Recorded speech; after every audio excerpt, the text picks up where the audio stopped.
we'll introduce ourselves just so you know that who we are. And then followed by that, we'll have a brief presentation by Mr. Goodson. After Mr. Goodson gives his presentation, the DRC will have their own questions that they will ask Mr. Goodson. Then we also have questions that we have collected from the online survey that we will present to Mr. Goodson. Then we will follow up after that and facilitate the questions that you guys have written on your index card. We might have a break in between there. And as our lovely folks in the room have told us, you can write your ideas in the back. Restrooms, please use the ones over there. There's water on the side. So again, my name is Alexa Sita. I've been a part of the DRC since its inception, and I represent the Gravois Park neighborhood. I'm going to pass it to Kaya first, and then after Kaya, I'm going to go to my lovely colleague, Violet. All right. Hello, I'm Kaya Offiero, and I'm the chairperson of the Dutchtown CID. That's the Community Improvement District here in the Dutchtown neighborhood. Big old sprawling footprint, and we make a lot of improvements here, funding a lot of projects in the Dutchtown neighborhood. You may not know it, but we do a lot of great things in this neighborhood, funding many different projects. And I'm sitting on the board of the Dutchtown of the Development Review Committee. Hi, I'm Violet Hoeksma.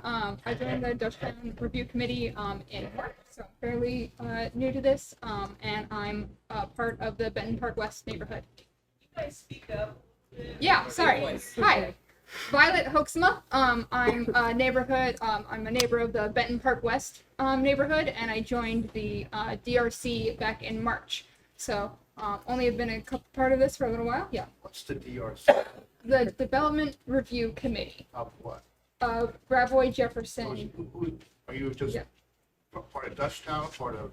So it City includes or Benton Park West, Gravois Park, and Dutchtown South. Those are the three neighborhoods. And I could answer So- that. Oh. Sorry, Dutchtown South Community Corporation oversees the Gravois Park Historic Neighborhood Plan. And part of that plan, which was adopted by the city of St. Louis, there's the Development Review Committee that reviews developments that are going on in the footprint of the Jefferson Gravois Plan. Sir, did that answer your question? Yes. Okay. I just like, The acronyms. Acronyms, right. Understood, Sorry. understood. It's so long, we end up shortening it. So sorry. Joel Ladas, 20-year resident of Gravois Park and been part of the DRC for almost 2 years. Kyle Russell, I live in the Dutchtown area, joined the review committee with Violet in March. And good evening, everyone. I'm Ken Haggerty. I am from the 2800 block of Wyoming Street in Benton Park West. I moved to St. Louis 6 years ago and moved to Benton Park West 2 years ago, and I'm also a new member of the DRC, the Development Review Committee. So thank you, everyone. And if you're interested about what we do as a development review committee, want to learn more, want to actually know more about the neighborhood plan itself, feel free to talk to me afterwards, talk to our team, and also talk to DS, or let me not say the acronym, Dutchtown South Community Corporation, who is like a convener of the plan, and also Zondi, who is back here working on technical. She is our Gravois-Jefferson catalyst. So she helps facilitate our meetings, and it's also a great resource to help you learn more about that plan. So without further ado, I know why we're all here, and I'm going to pass it to Mr. Goodson and his team. We are ready. Yeah, I apologize, sir. you know, Mr. Goodson and I had a conversation earlier, and he asked for me to kind of kick things off a little bit before he gets into his presentation. Well, he doesn't have an actual presentation, but before we get into kind of the nuts and bolts of tonight's conversation. For those of you that might not know, I'm Shane Cohn. I'm the alderman of the 3rd Ward, formerly alderman of the 25th Ward. I've been an alderman for roughly 15 years now. Previously served on the board of Dutchtown South Community Corporation before getting elected. Have been involved in Dutchtown for the better part of 20 years now. And actually, prior to being elected, had also worked with Kaya and John Chen, I know John's around here somewhere, on the Alliance to Save Cleveland High School. So the St. Louis Public Schools denounced the closure of Cleveland High School, I think back in 2006. Yes. And from there, we had a very large community response that involved not just our neighbors, but also alumni of the school, community members outside of the Dutchtown area, on the development of a vision for Cleveland High School, which initially was trying to reopen the school as a school. But ultimately that proved unsuccessful, partly because St. Louis Public Schools at the time didn't have the resources to, make improvements to the building to make it a viable school, or schools within schools, or community college, etc. And so at that point in time, I took a little bit of a pivot in trying to reach out to developers in the city of St. Louis to see what was available and what we could do with the Cleveland High School site. So, over the years, there have been a lot of developers that have been interested in Cleveland High School. I will say none of them have gotten to the point that Mr. Goodson has gotten to, where he wants to publicly start engaging with the neighborhood on the development of a plan for the building. So as we go into tonight's conversation, the things that I would ask of you, over the years, knocking doors, having conversations with neighbors about the facility, having attended alumni association luncheons, and just learning about what people would love to see there, I kind of formulated in my own head what I call the 3 E's, which are employment, entertainment, and education. And having Cleveland as the center of our community and our neighborhood that not only keeps our neighbors here, so thinking about things that we leave our neighborhood every day to do, whether that's shopping or, going to the movies or going to a bowling alley, or, all those things that we have to leave Dutchtown or South City in general to do. Oftentimes I talk about the lack of education opportunities on the South Side. South of 44 and east of Hampton, there's almost half the city's population is within that 3-mile radius of Cleveland High School. There's not one institution of higher learning, not one. So those are gaps in our. Thank you, Tasha. Appreciate the reminder. So I just want to thank everyone for being here today. I want to acknowledge that this is the beginning of the process. I know it was kind of kicked off saying as much, but there's a lot of fervor out there, a lot of media attention, and people are kind of thinking, oh, he's got a plan, he's coming to the table, and this is going to get done. This is just a beginning step. So the city has assigned development rights to Mr. Goodson for Cleveland High School, but he wants to undertake a community engagement process to learn what we want to see there. I live 2 blocks south of the high school. I get to see what happens there all the time. I get to hear from all of you what happens there all the time. So I really appreciate everyone's interest in this. Quick show of hands. How many of you live in the Dutchtown area around Cleveland High School? Awesome. How many of you are alumni of the high school that might not live in the neighborhood? Thank you. Then how many of you are just from South City and care about the high school and want to see it get done? Awesome. Thank you so much for being here. I'm around all night if you have questions later. Thank you, Tasha, for the additional 30 seconds. Yep. Just another friendly reminder before Mr. Goodson introduces himself and his team. All questions for tonight must be written down on your index cards. We will not be taking questions live. We want to write them down. We want to organize them so that we can keep some order tonight and to give Mr. Goodson an opportunity to address all concerning questions. Mr. Goodson. Thank you. And please, it's Chris. I know I wear a suit. And I do, as I was telling the gentleman earlier, I feel comfortable in it. It's what I've worn my whole life. And it's also easy to get dressed in the morning. You go into the closet, you get a dark suit, light suit, white shirt, blue shirt, and I don't have to think about it. So please, it's Chris Goodson. Right, Representative? But I'm going to be very brief tonight, which is hard for me to do, and I like to talk, as many of you know. But I want to, first of all, thank the alderman. This has been his vision, his baby, for lack of a better word, to try to get up the hill for years, and will continue to be for years. And he hit it right on the head.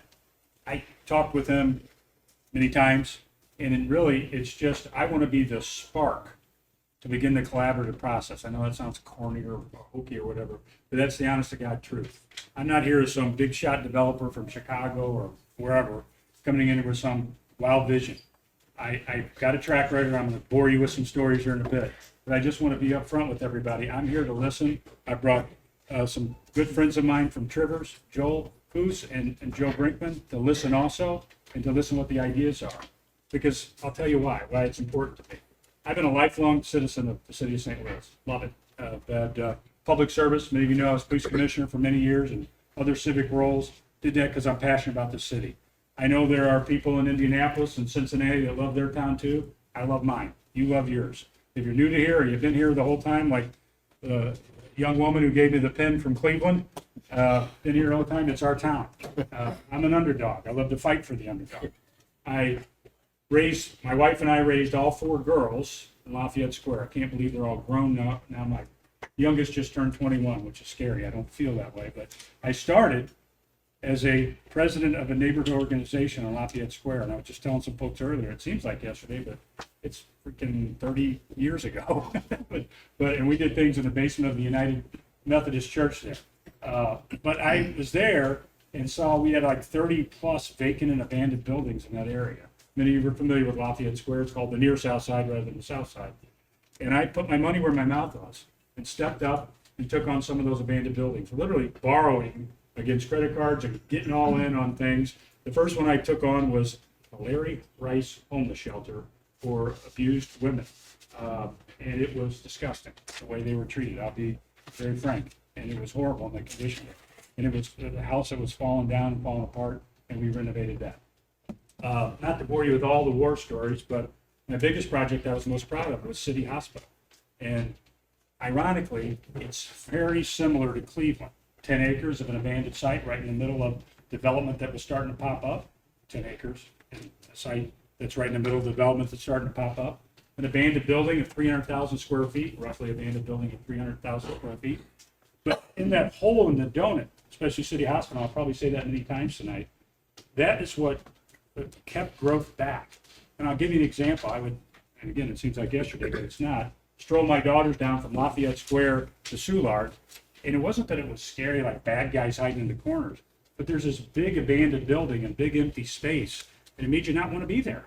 And Cleveland doesn't have that much feel, but it still has that hole, and we can make that the transformative area to spark growth for everything else. And that's how I've done it, and that's how I want to do it again. And I want to see what the vision is of the neighborhood groups. Very thankful for everyone up here having you today, and I know the work you put in tirelessly, and you don't get paid. I got paid, I think, $100 as police commissioner because they never raised the salary from 1860. So that's what I think it was. We donated it, but not a big donation. But I know that the tireless work of the neighborhood organizations, that's the key thing, and business support organizations, and the city of St. Louis. It takes a lot of knocks, but it's the driver for this. The aldermen are great, and the businesses here. And of course, the alumni and everybody else that just cares about the area. I like to fight for the underdog. I was telling Joel earlier, when I was president of Lafayette Square Neighborhood Organization, we were fighting crime, and there were drug houses we were dealing with. I took on the Leisure and Webby family. If many of you veterans know who that is, there was a junkyard right in the middle of Lafayette Square where Squires is, right? That was a literal junkyard, burning tires, cutting cars, and I went in there to deal with them, and I won't give the name, but he made this threat like, you know who my family is? And I said, oh, I think I do. The Three Stooges of the Mafia. I'm probably saying this on TV, and now I'm going to have my coffee. You start my car. But anyway, I assume that was a threat. I said, it wasn't that we were running you out of the neighborhood, but the times have changed. And if you want to build this city, you got to get the highest and best uses. And it's not that there has to be a junkyard somewhere. It has to be somewhere. But you move that and you try to grow, because the odds are against us. But if we connect the dots in these little neighborhoods, we will be the best area around. We can do it. I've had a lot of wins. I've also had losses. I'm just going to say it. I'm sure it's out there. I've heard the comments about Fields Foods. I started a grocery store because nobody else would do it. I pitched 11 different people across the country to bring grocery stores to food deserts. And they all said, love what you're doing, but. I got tired of hearing that. I put my heart and my own personal finances into it, and I've tried to do everything else in other food deserts. They're difficult, they're challenging, and I'm hoping I can continue that on with the employee group and the mission that continues, because you need it. The one thing I do know, and I learned from life, I mean, I wish I was able to just be all rosy and positive, but that'd be fake and phony. You're going to have some scars you got to go through life with, and that's I'm being open and honest with you. That's experiences I learned, and I hope that's for the good trait to move this forward. But one thing I do know, you gotta get more density or fill in the vacancies to make retail sustainable. You gotta build off the champions that are here, get the newbies that are coming in here, and fill in those vacant holes. Then retail can be sustainable. Doesn't sound like, rocket science, but that's the truth. I have 4 minutes left, 5 minutes. Thought I was going to be brief, and I'm not. But so again, back to City Hospital. I would like to tell you one story on that. So, and it's very applicable to what we're doing tonight. I went to Mayor Harmon at the time, 1999, and I said the building, first of all, was going to be, back to old Larry Rice, a homeless shelter. Okay, remember, I see heads nodding, remember that? Then it was going to be a truck station, a way station, because 44 and 55 right there, they were going to demolish the building. And John Chen, I know, is here in Landmarks. That's heartbreaking. I love saving buildings too. And I went to the mayor and said, give me a chance, okay? And he said, well, do you have a plan? I said, no, I don't. But give me 6 months and we'll figure something out that's appropriate and the good use and the best ISU for the city. He said, all right, I'll give you 6 months or we'll put you in the insane asylum. There used to be a Malcolm Lewis insane asylum there. Probably should have been put in, but maybe still yet. But I took the approach that you do it in baby steps. We looked at the big building first and did that as housing. Then we brought some attention to it, right? People were, hey, what's going on down there? What's this crazy guy doing? And then we did some retail. And then we did some entertainment, to use Alderman Cohn's frame with the 3 E's. We brought in Butler's Pantry. Then we did what I think is the coolest project in the old power plant. There really wasn't any uses for a power plant except a new power plant, which I don't do anymore, or what came to me. And I didn't come up with the idea. These folks came to me. So it's the largest bouldering and climbing gym in the Midwest. So if you've been there, you know it? No, it's so cool. So we took out all the coal chutes and all the turbines and all the combines and all that stuff inside the power plant. They used to produce the energy for the whole city hospital complex, just like you see at Barnes, whatever, you see all that steam going up. That was the power source. And so we took all that out, built 80-foot walls, and it's kind of like the social club of the 1960s, where golf clubs and tennis were like the social place. This is a social place for people to be. They have over 500 members. They have a event training, like Ameren and all those folks will go there for their bonding stuff. But it's really cool. And that has been something signature, and it's brought activity and life right there. I'll skip through all the other stuff, but the crowning achievement was AT Still. They're a dental school. Didn't know about it. They've been in Kirksville since 1850. One of the oldest dental schools around. They were looking for a place to be in an underserved area. And that's the areas I've always performed in and worked in. And they came there, they were getting pitches from 6 other folks, heard about what we were doing over there. I went to talk to them. Sure enough, they ended up building their school there with Affinia Healthcare. They have, I think, over 100 students now. They do their 3rd and 4th year clinical work. They have over 90 teachers. Point being, that's going to be an institution. It's brought there. I didn't have that vision at the beginning. I didn't walk in some like hotshot and say, we're going to do this, this, and this, and this. We did it in baby steps, brought those pieces there, and it continues to grow. And I'll shut up now because I know everybody's eyes are glazing over, but somebody asked me why you want to do this. It's the same thing I want to do this. I believe in the underdog. I believe in this city. I'm going to keep fighting here until I drop dead. I see this as an opportunity to work with everybody. I have no vision, or I have vision, but I have no plan right now. I want to hear what your ideas are, put them down, and come back with the best and highest use. Got to be realistic. If somebody says they want to put a Six Flags entertainment place like there or something, that's not going to work, obviously. We got to be realistic. But it's you all on the ground, live in the neighborhoods, because things start by your house, then you work on your block, then you work on your neighborhood, and then you connect all those dots, and nobody's going to kick our butt. So I think I skipped over what story I was going to say to Joel earlier about the police chief. That's the last thing I'll end with. I was fighting for public safety down there in Lafayette Square. That's why I got distracted about the gangsters at the junkyard. We were fighting the different crime elements down there. So the chief came to me, this is when I was neighborhood president. I said, we need this, we got to do this, we got this. He said to me, I think this is Ladue or something? I said, no, it's better than Ladue. This is our city. This is our place to live. And that's how I feel about this area, South St. Louis, and all parts of it. So thank you very much. And I'm just going to sit here and listen. And Joel and Joe are here to listen too. And that's all I got. So Well, thank you, Chris. We appreciate it. Thank you.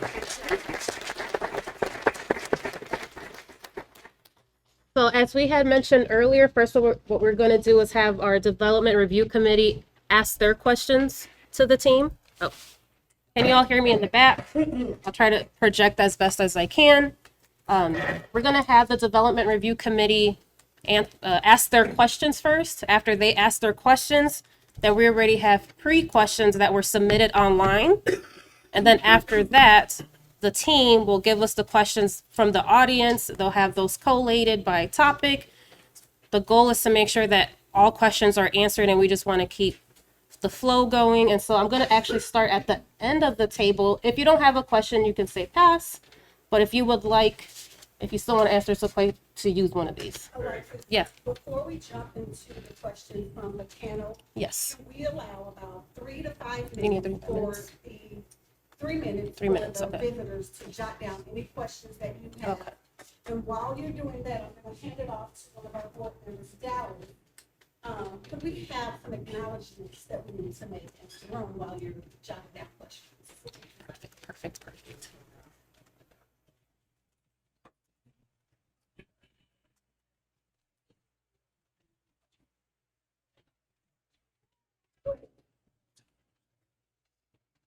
Hi everyone, my name is Val Jones, board member. Guest with us tonight, I want to recognize. Oh, louder. Project. Okay. I can do that. So first we want to thank Missouri State Rep Butts for being here with us tonight. Also, Alderman of the 3rd Ward, Shane Cohn, Alderwoman of the 7th Ward, Alicia Sonia's in the building too. So thank you very much for joining us here tonight. It's always great to see our representatives in the building with us on the community level. So thank you. And I guess we'll jump into that 3-minute time session. Anybody has cards? We'll provide together. So if anybody needs an ink pen, raise your hand, you can do an ink pen. We're gonna take this 3 minutes, and then we're going to try to organize, try to stay out, to allow for those to. Does anyone need an ink pen? I don't know what number that is. I missed it. 7? Is that what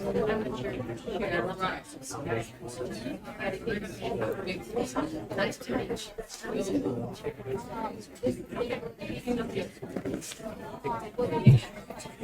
We still have a little bit of money in the Alliance Safe Food Supply Bank. We could probably do something with it. I mean, so that was from 2006. We created that organization, my husband and I. So my husband is John. Tomorrow I will be home. So you, okay, so he knows who. So, I mean, is there anything fun tomorrow? Chris, you know who John Chin is from Landmarks. Yeah, you mentioned that before. Right. That's my husband. Yeah. So I was just making a little joke. I was we probably have a few 6,000. First investor. I think that was Alexa. To move right to that. 2006.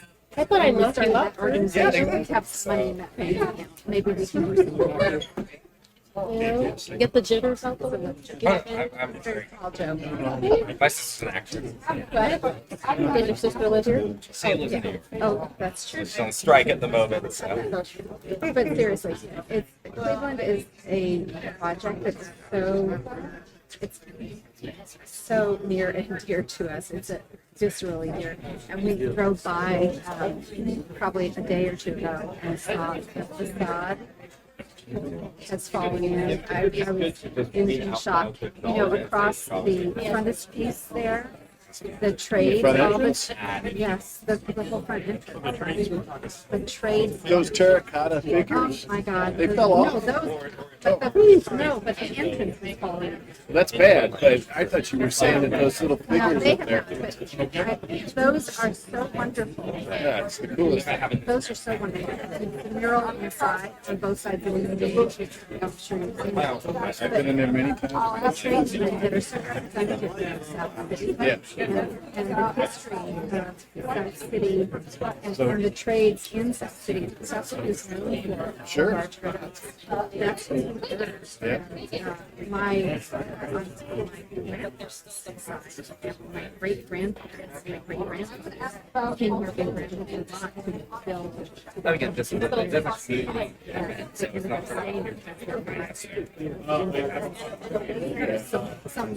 Life wasn't easy back then, right?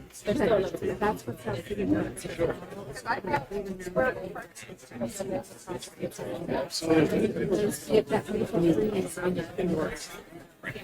It's great to get all the names when I saw the front entrance falling in. Oh my gosh.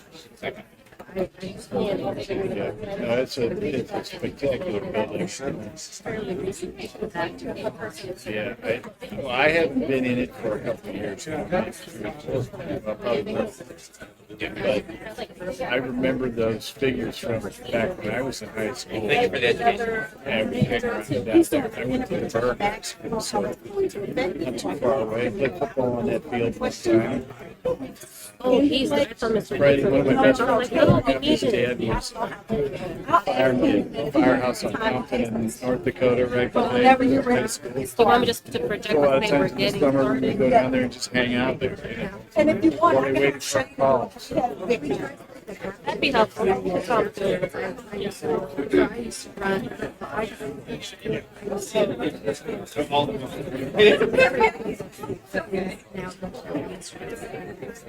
I'm joined. I got pulled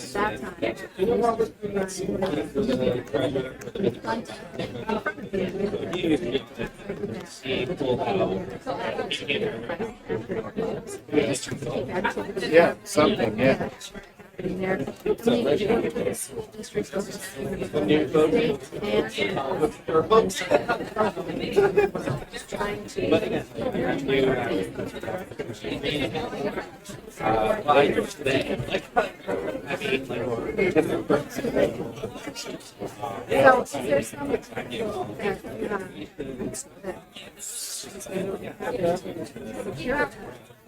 Well, I mean, I'm sure that would be part of our early discussions, it's stabilizing your building, getting the things fixed, all that stuff. It has to be a priority.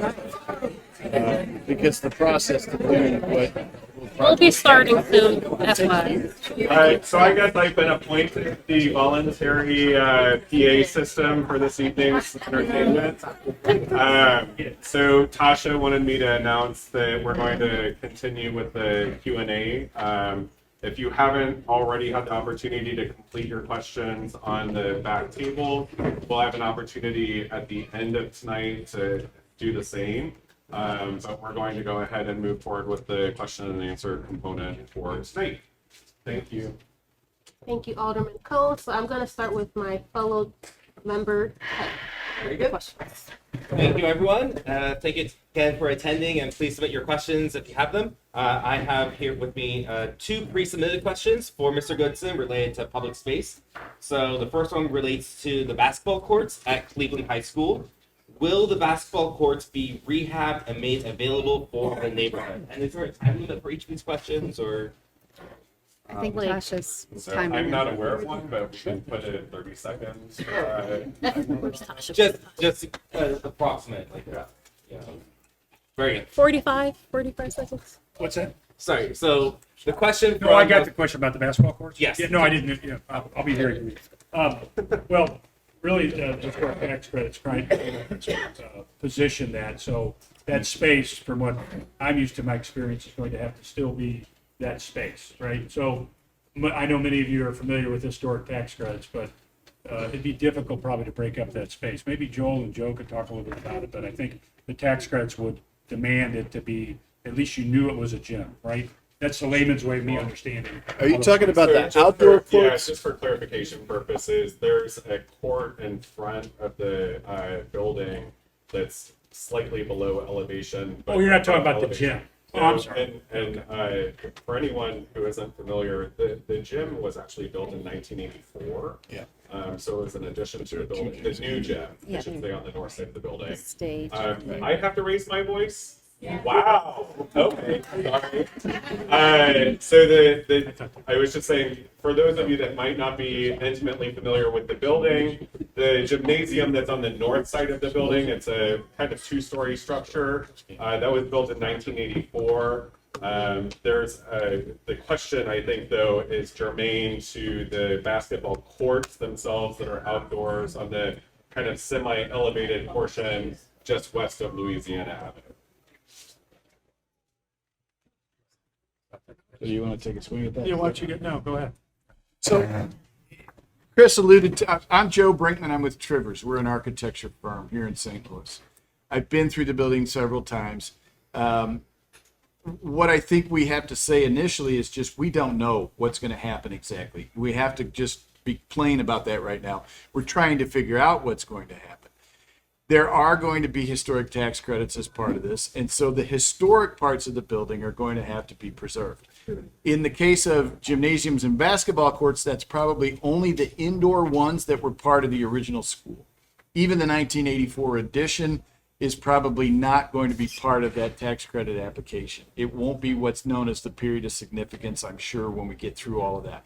So we don't really know. As far as what will happen on the outside, that's really going to be, to be determined, because the whole program for the entire thing isn't understood at this point. I think outdoor recreation of some kind would certainly be part of what would be considered in the kind of plan we're looking at for the overall project.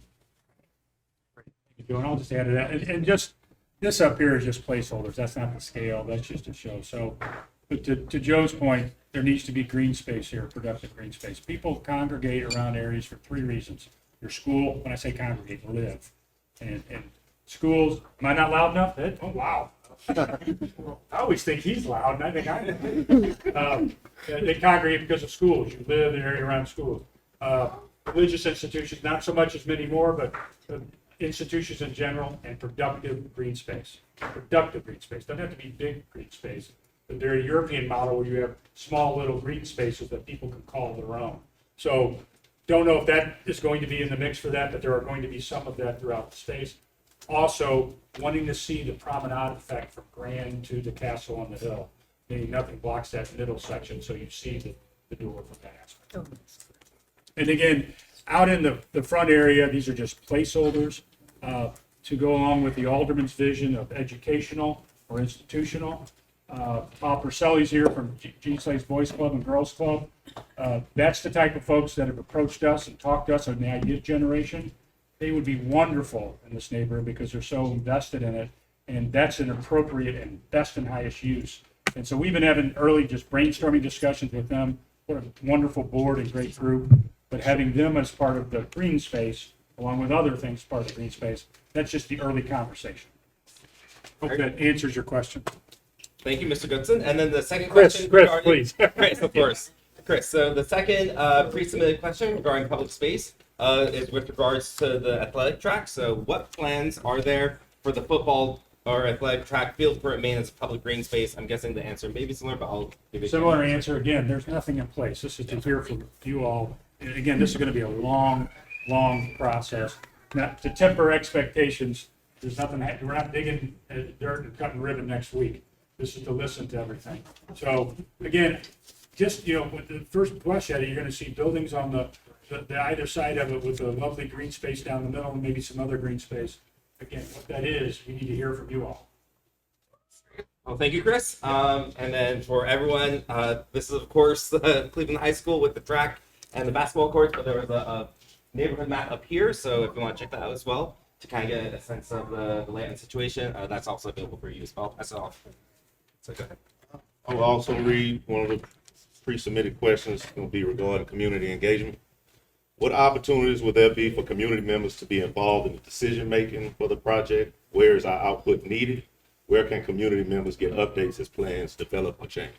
I'm going to defer to the alderman if you don't mind, because you're going to be the leader. I'm the spark. You're the leader. Yeah, and I will just say, similar to tonight, we've got a lot of active neighbors who are very interested in what happens here and helping to form the ideas that will eventually translate into the development for the project. So I will continue to partner with Dutchtown Main Streets, with Dutchtown South Community Corporation, the Development Review Committee, the Dutchtown SID, because it's in the SID footprint as well. And then hopefully, through meetings like today, we'll continue to gather more contact information from folks that will want to continue in the process as we move forward.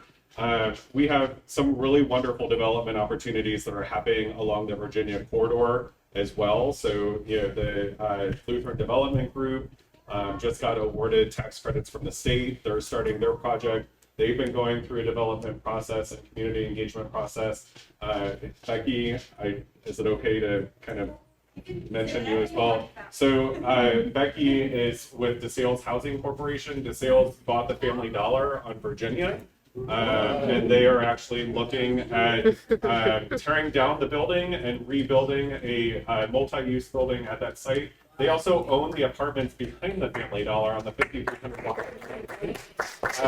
And so one of the things that I have already worked with Becky on is a community engagement process. We sent out invites to probably about 300 neighbors that live around that site to get them engaged in this process as well. We'll continue doing things like that for Cleveland. Obviously, Cleveland isn't just a Dutchtown asset. It is an asset for the entire south side of St. Louis. We need to make sure that it remains an asset for the entire city and the south side, not just Dutchtown. But the people, including myself, I live 2 blocks south of the high school. So, we want to make sure that we're keeping neighbors who are directly impacted by it involved, but want to hear from everyone as we go through this process. And as it's already been said multiple times, this is just the beginning meeting to go through this process. So we'll keep you guys engaged, we'll keep you involved, and not just myself, but the neighborhood organizations that are interested and engaged in this conversation as well. The other question was a personal question I had. From a sustainability standpoint, what different types of like solar panels or anything is being considered for this project? Sure. Thank you. I'm going to get to your question real quick. I wanted to follow up what the Alderman said. I'm Joel Foose, also an architect with Trivers. Just to reiterate, we've gone through these public engagement processes with our projects across, the city. Chris talks about a spark. We talk a lot about our work being a catalyst and helping revitalize areas.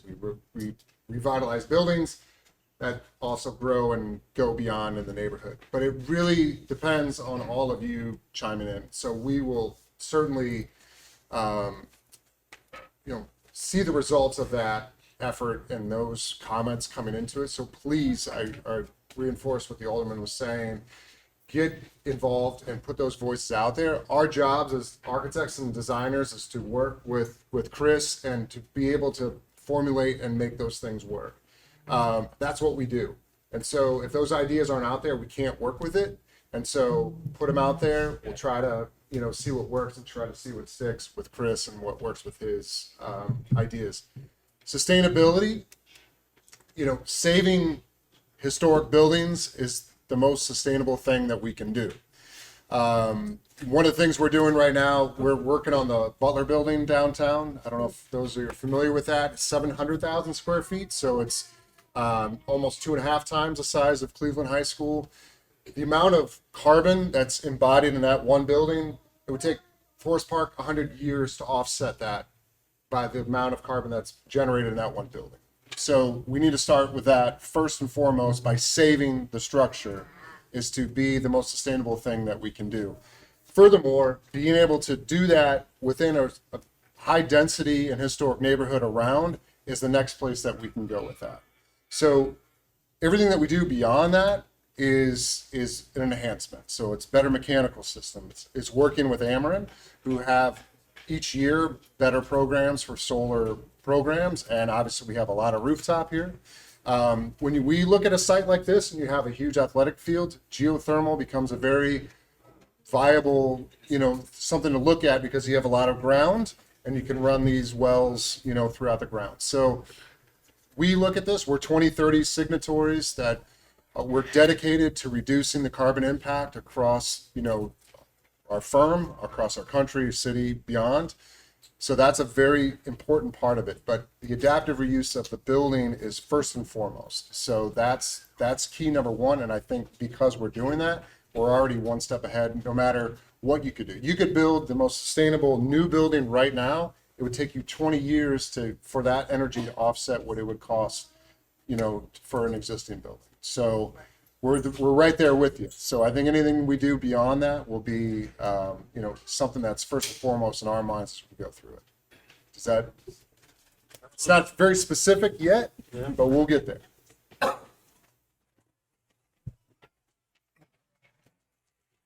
Here's a pre-submitted question. How are you planning on aligning your work with other organizations such as local community development agencies and developers? Yeah, can you speak up? Okay. How are you planning on aligning your work with other organizations such as local community development agencies and developers already doing work in the community? Well, that's exactly the whole point of this as master developer that it's called, but is to find out who's working here in the neighborhood, different entities working with the neighborhood organizations and making that a collaborative process.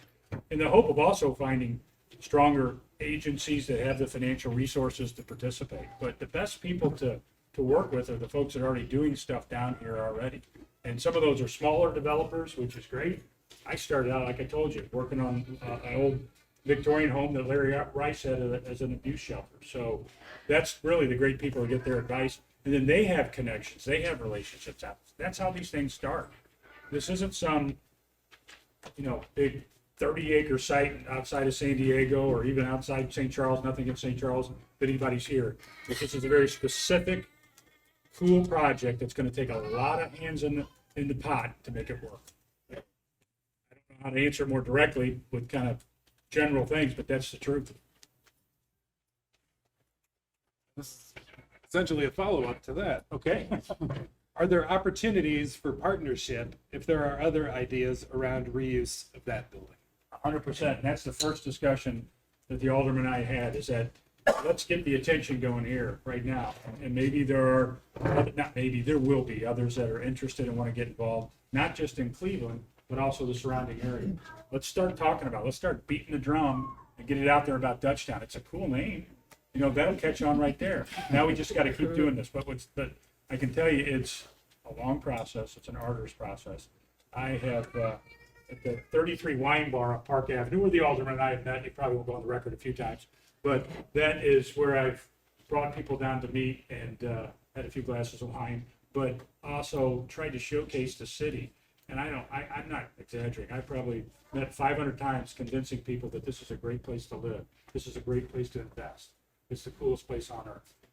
A lot of people believe it. Some people think I'm crazy, but that's how you do it. And I know you guys already do that anyway, too. I'm preaching in the choir, but that's how we're going to have to do this process. Maybe not as much wine, but.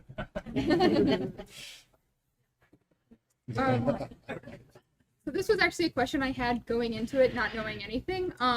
Okay, yeah. Yep. Would my understanding, I thought the first was it was home living. And so my question initially was going to be, would there be multiple generation living or multiple generation activities being considered added to the project to make sure that it's encompassing from young kids all the way to senior citizens, making sure that it's something for everyone. Right. Again, I don't want to deflect or sound like a broken record. That's what we're going to be doing over these many months, is figuring out what's best to do it. But having said that, in the great group of Gene Slay's, some concepts, as again, just brainstorming out loud, is that you have housing, obviously, inside of the Cleveland building, right?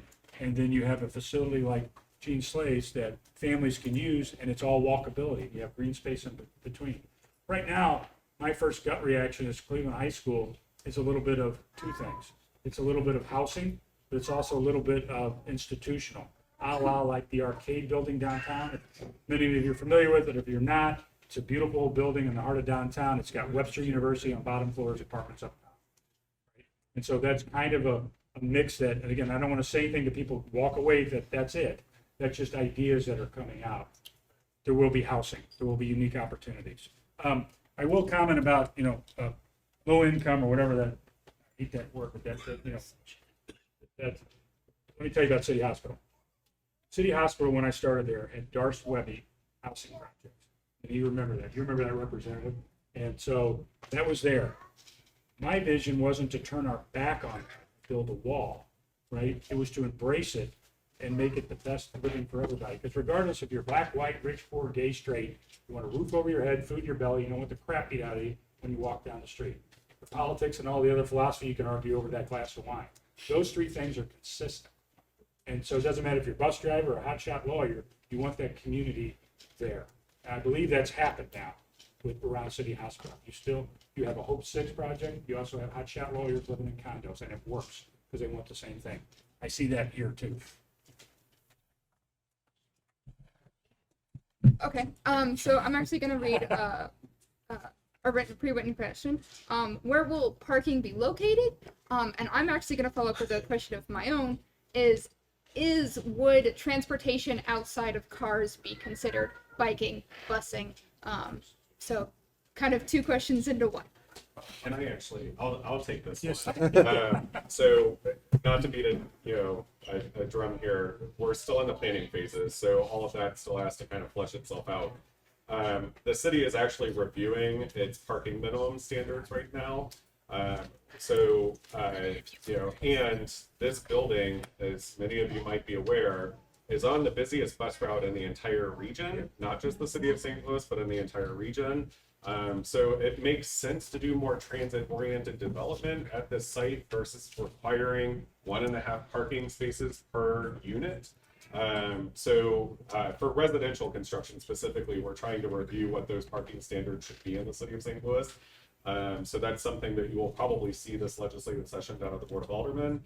But other than that, it's not only on the Grand 70, which is the busiest line in the entire St. Louis region, it's also on the local 73, which runs behind it. So it's on two very popular bus routes. So I would fully anticipate that any development that happens here, whether that's commercial or residential, is going to integrate the multimodal transit practices and do a transit-oriented development as well. But again, we're collecting ideas here. Do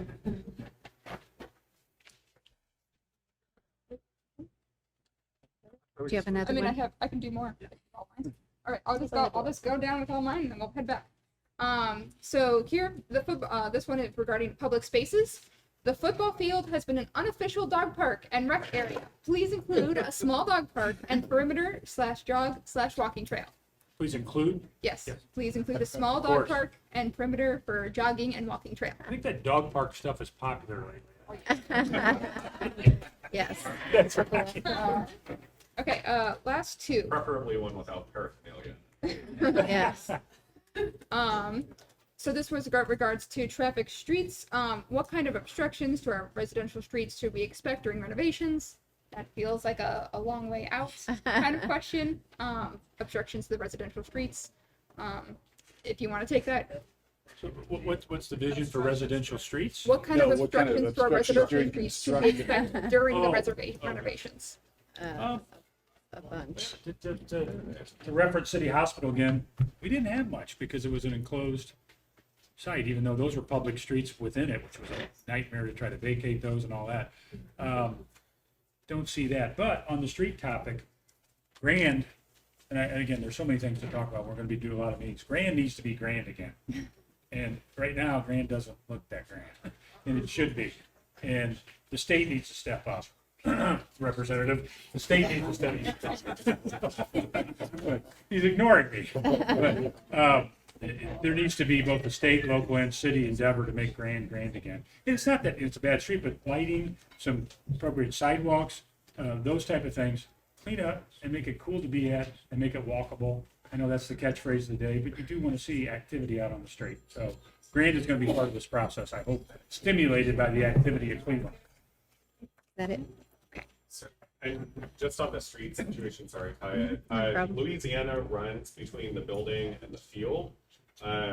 Many of you may not be familiar, but the city has initiated the Louisiana Calm Street project. Phase 1 was Merrimack North to Gravois. That is just now being completed. Phase 2 is actually Merrimack South down to Carondelet. So the Complete Streets project, the idea behind it is to connect Carondelet Park to Tower Grove Park and allow for more safe pedestrian, bicycle traffic happening. So the idea there, Louisiana is not going to be closing. It's not going to be vacated.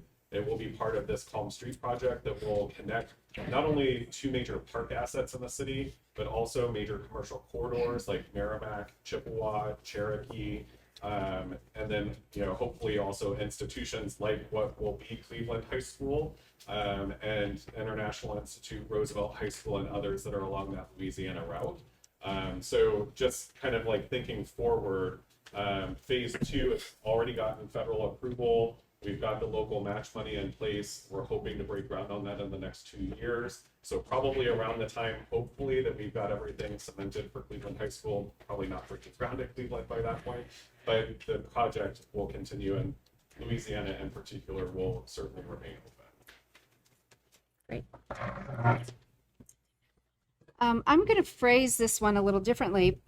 It's posed as a question, but I'm going to pose this as a request. Really, I think it should be. The question is, has any thought been given to using native plants in the landscaping to support our pollinators and migratory birds? Of course, we're a little early for that, but I think this is a request that we're hearing here. Yeah, and those are the type of cool things that distinguish a project and make it interesting. Yeah. When you do things like that, then that's the stuff that the media catches on to. I mean, there's a reason to do it for the right reasons, but it's also a good marketing tool, right? It's a good way to catch. So yes, things like that are great ideas. Yeah, and they're feasible, of course. And towards sustainability as well, like was mentioned earlier. So that's a definite request. And then this is interesting. I know this is from a Cleveland alum. Will artifacts from the building be donated to the Cleveland High School Museum? It's a great question. Yes, I don't know about inside, but Okay. Well, again, early and anything that can be, in memory, we would want to do that. I'll go back to City Hospital. We thought about taking the word City Hospital down, call it the Georgian, because that was the architecture. That was my idea. I was like, it looks like the Georgian.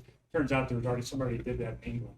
So whatever. I didn't see it first. So, but we thought about taking the word City Hospital down, from the front of it, because I didn't know if people wanted to live in the morgue or whatever. But it turned out that the first units we sold like that were doctors or internists or nurses who used to be in that area. That was their office. So there's an attachment that I'm not exaggerating. I don't go anywhere without somebody saying, my brother was a doctor there, I was a patient there, I worked there as a med student or what have you. The same thing's going to happen with Cleveland. So I want to try to save as much as possible, but also artifacts that can be. Yes, please. Yes. Okay, for those of you that don't know, Cleveland High School has a museum. It's down at the Parliament Historic Society. It's on the second floor, and we have an incredible amount of memories and memorabilia down there. And we just want a couple things from the building to put into our museum, into our official museum. So I don't want those things to be lost. I've got credibility on that. I'm drawing a blank as I get older on the individual's name. But anyway, the window above City Hospital was a famous doctor there. His family, he was Christian at the SLDC. Well, anyway, it'll come to me probably right when I leave. We gave that and donated that window to that family. Absolutely. Okay. So that's huge for those. okay.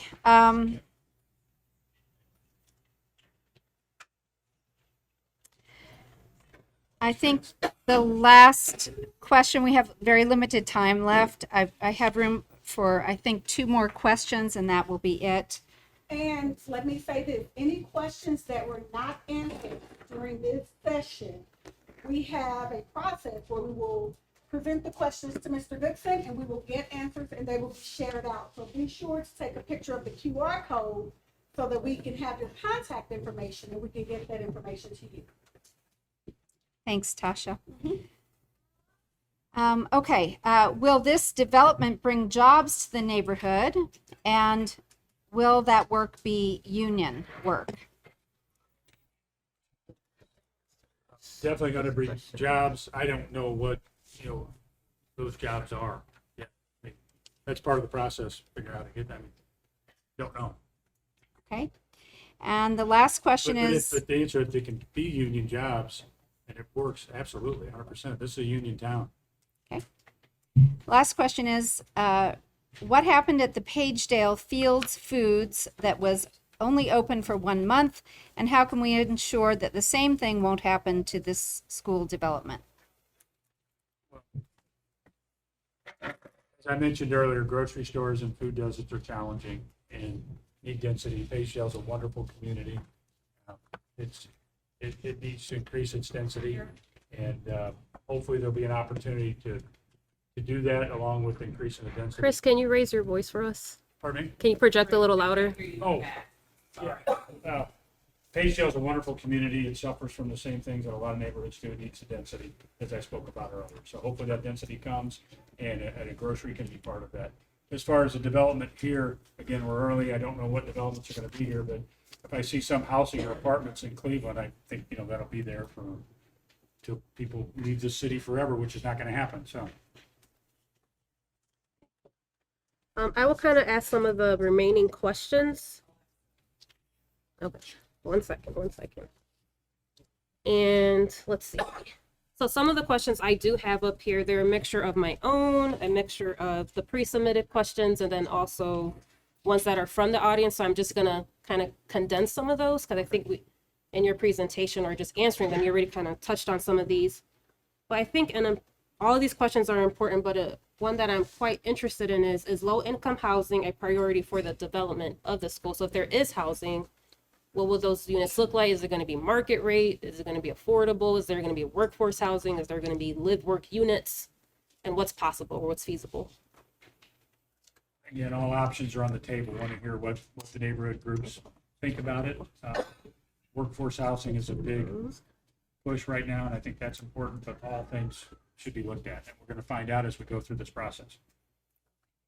I'm sounding like a politician sometimes, no offense, but I almost want more answers or comments from people what they want,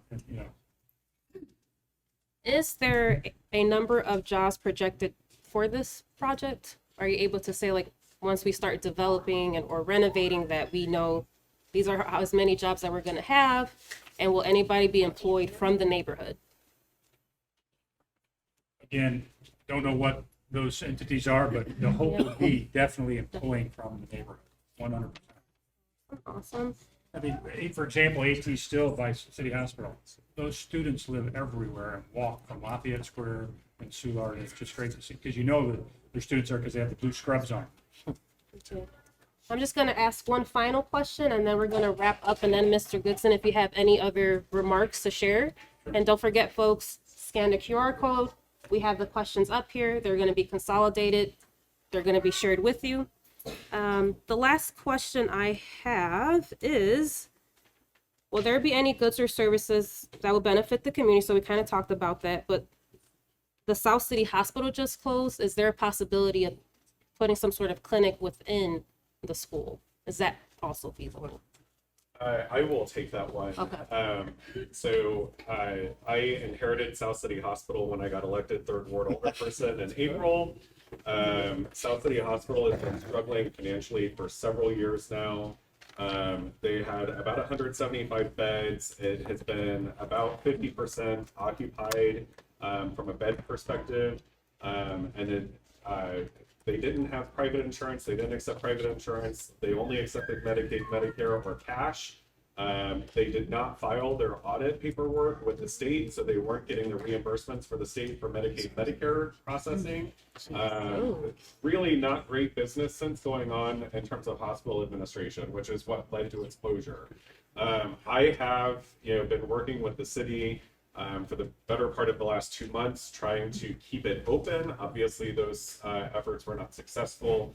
But in the last week since the closure has taken place, I have had meetings with 2 different organizations. One that's interested in assuming operations of the hospital, and another one that actually wants to just completely revamp the entire site and do it very centric on healthcare, but they would be trying to reopen the emergency room, do a 24-hour urgent care, and federally qualified healthcare center, and maintain a smaller version of the hospital, while also trying to work with the VA and other institutions as well to provide support for veterans in the neighborhood as well. So there are options that are out there for South City Hospital, but right now it is closed. There are options though, but I think anyone that's going to be interested in kind of the healthcare will probably focus more on a hospital that just closed a week ago versus a high school building that closed 20 years ago. That's going to cost a lot more money to build. So hopefully we can still get a good mix in terms of education, institution, retail, entertainment, and residential in Cleveland itself. But from a hospital perspective, we're trying to focus our energy on getting the hospital site reopened and used as a healthcare facility in some manner. And on a personal note, we had about 400 to 500 employees from the hospital that were impacted by the decision to close. So the city did have a job fair last Friday. We had roughly 75 people, I think was the number that I got, that attended that were displaced from the hospital. 55 of them were interviewed on site, and about half of those were given jobs on site. So we're looking to coordinate another job fair. I know my neighbors in the room are very compassionate people that care about what happens. And so I don't want you to think that we've lost sight of the people that have been impacted by that decision, which are the employees of the hospital. So we are actively trying to support that community as well. And then someone handed me this. What is this? How are these phases chosen? So I think, Chris had mentioned that this is just an example. It's not set in stone right now. So these phases are just based off of conversations that he's had with stakeholders in the neighborhood, but it's not set in stone. A lot of this is going to be derived from the feedback that you all are providing tonight and in subsequent meetings. So the phases, there's no dates associated with them right now. There's nothing is set in stone that's up here. This is just a diagram to provide some context and some idea generation right now. And then the second part of this, the school is an eyesore and at last needs to be developed. I agree. Just to reiterate, this is just a visual to show placeholders. There's nothing there, no random. I mean, could put my face up there, which would really clear out the room. So, but that's just there. So, and timeline, because I kind of ramble a little bit. There is no timeline. What we're doing in the first part over the months and months is to gather information and to get what people want there. And then we can really start talking about a hard timeline. So right now, I know, get excited. I'm excited. Obviously, you can tell I'm a excitable person. But we got to go through this process of gathering all this information and figure out what's most sustainable, what's the best highest use, what's going to work, what's going to make everyone in this room happy, and connect the dots in the city. So just conceptually, I think to break it down for folks, one is finding out what the concept, what the project will be. That's where we're at right now. That's why we're having these discussions, engaging our neighbors. If you have ideas, send them. Send them to Dutchtown Main Street. Use the QR code. We want to hear those ideas. You can also write them down. You can write them down on the paper in the back.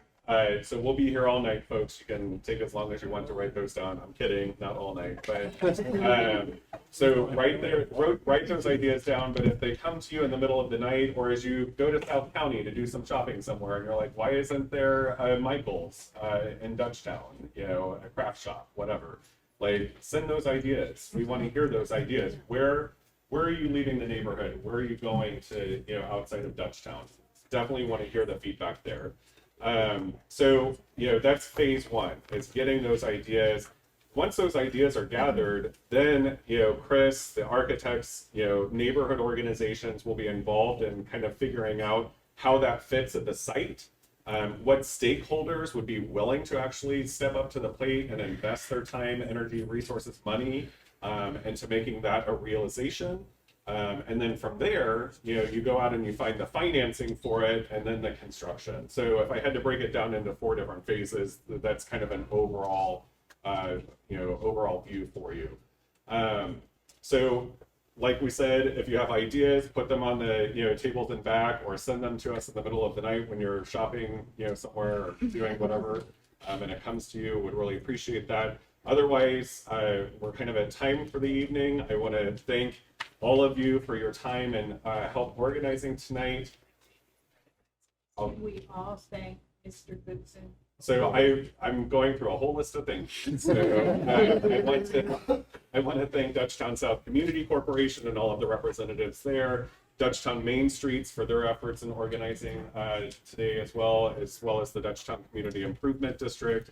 I of course want to thank Mr. Goodson, Chris, and his team for being here and listening to our neighbors and the alumni and others that are interested in what happens here at this site. I want to thank Father Laus for allowing us to use this wonderful space this evening. Thank you for keeping us air conditioned. The kind parishioners at St. Anthony's that probably cleaned it and will clean it after we're gone.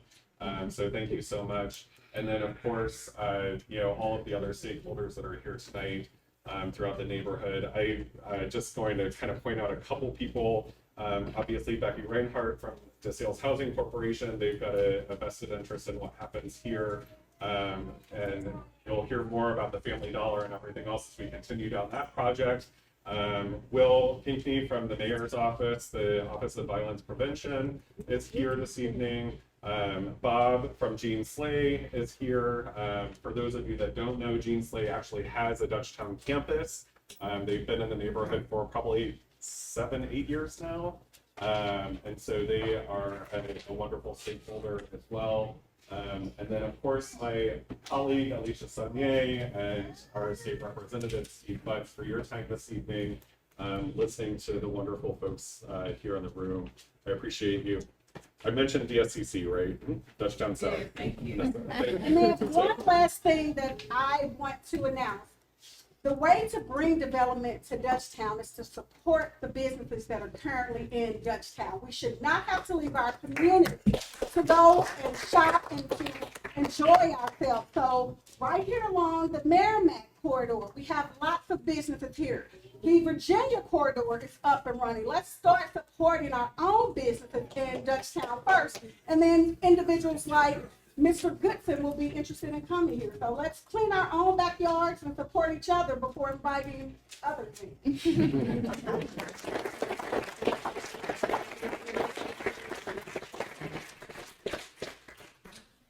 Do you have any final thoughts? No, after all that, there's nothing I should say. I should just sit down. But I just do want to say thank you to everyone in the room for this opportunity.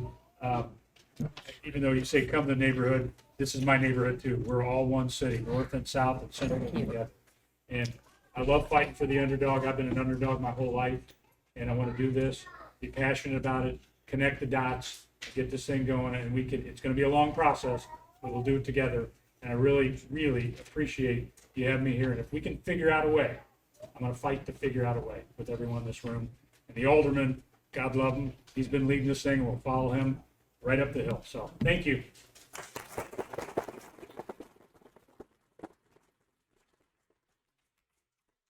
Again, thank you everyone for being here this evening. I am just so thrilled to actually see everyone in this seat, because this is what it's about.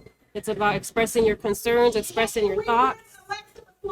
Maybe 2 more minutes. Yeah, just give me 2 more minutes. I'm going to be very brief. Please don't forget to scan the QR code, add your additional thoughts on the back, and if you are interested in the Development Review Committee, what we do, what the neighborhood plan is, talk to us here, talk to Zandi, talk to Anissa. We'll be more than happy to walk you through the neighborhood plan. All right, thank you. Good job. Like my energy came